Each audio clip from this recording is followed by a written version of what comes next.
guys, at my back is the Cebu-Cordova Link Expressway, and today probably we're gonna check out, you know, that the gap is now connected. So yes, we will probably go up there, and this is the latest CCLEX update for September 2021.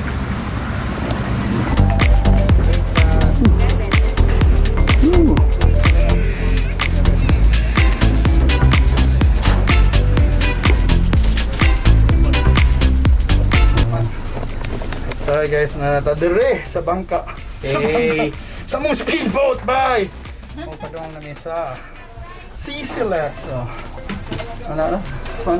Mag-engagement party ng duha dito. So, holding hands sila sa Cordova side, magkuhan sila, mag-crash landing on you. Ay! Support ko ang I-recreate nila. Tama na, bye! At ito CCLEX.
Git nabdi ko shade.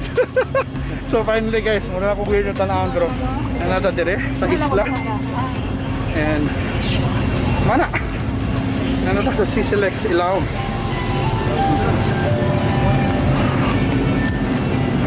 So I'm always curious ba yung saan pagsaka sa taas.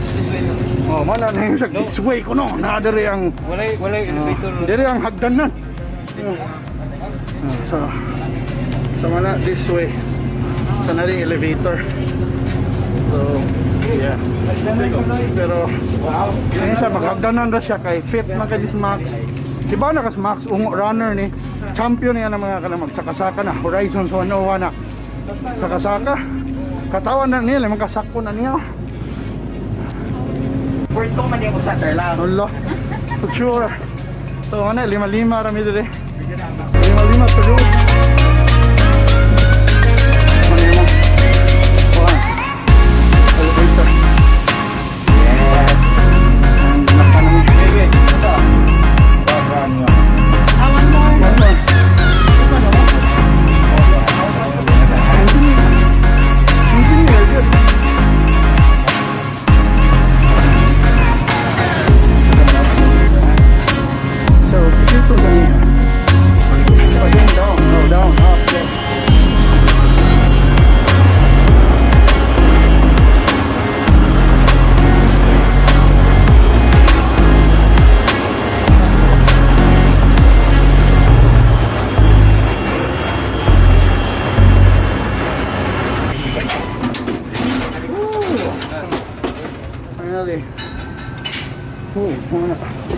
Mana ka nami.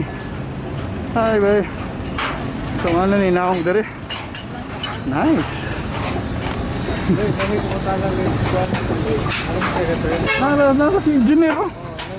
Pila ka nun nili ka steps engineer. Finally guys, nata. So CCLEX nakatunog na gyud ko. Wow, kahabog din oh.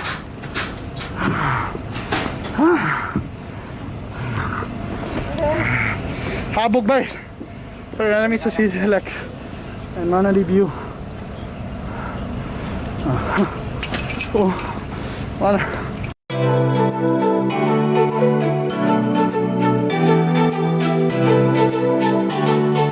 Si Engineer Nicole di ay. Mana ni. So engineer, pila gito ni ka kilometro? 8.5 kilometers from asa man na imong pasabot na from SRP to Cordova.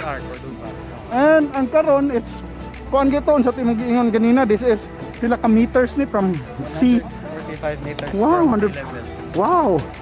Now dayon kani is set to be completed. Next first quarter next year. Wow, so within around 6 months, no? Or less. Right. Oh, wow pa. So mana, mangadto namin sa gap. So we're currently at the mananata sa Cordova side and we're gonna go to Cebu City side. It's the first time na ko dito sa Cordova side. So nag-date ming Xavier dito sa Cordova. Video Oh, hi Richard. Nanami dool nimo Richard Abad. Nanami sa Cordova way. Hi Richard. Oh, ali dire. Dali naka-record ka? Oh. By the way, mag-crash landing on yung moment na si Xavier Kuyog anang worker na nasa Cebu side. Oh, Xavier. Asa man ka ang lover diha ni Xavier? Xavier, asa mong lover diha? Oh. So, nanatas boundary sa Cebu. Ay, ano lang ka doon?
So guys, this is such an amazing bridge.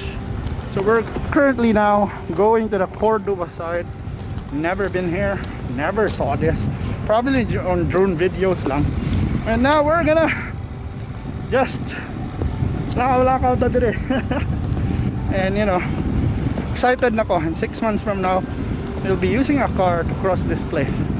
So that's kayo.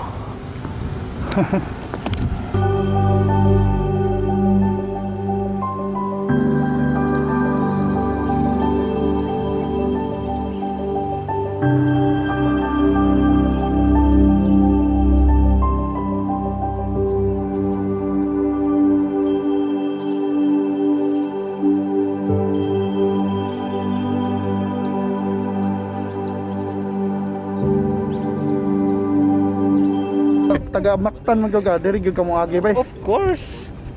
Wait, ko pila uy. What do you think, Save? The bridge is good. It is wide. It's very big. It is It's very long. It's very hard. Long. And it is so picturesque. Ito ba? So namin paminaw. But yes, we're here now in the Cordova side. Yeah. So 6 months from now or less, makalabang na ta using this bridge. And you know, imagine mo naman ang view, sunset on this side, sunrise on that side. What a bridge, right? So this will bring a lot of progress with us Cordova and of course Cebu City, so it gives access both ways, especially the southern towns. The city of Talisay, travel will be faster for goods, for people. So a lot of benefits of having a new bridge, and we're pretty excited. So I hope you're excited too. So this is the current update now. So it's by this weekend, I think the distance between the gap will just be around 2 meters. Then it will be sort of connected already, and then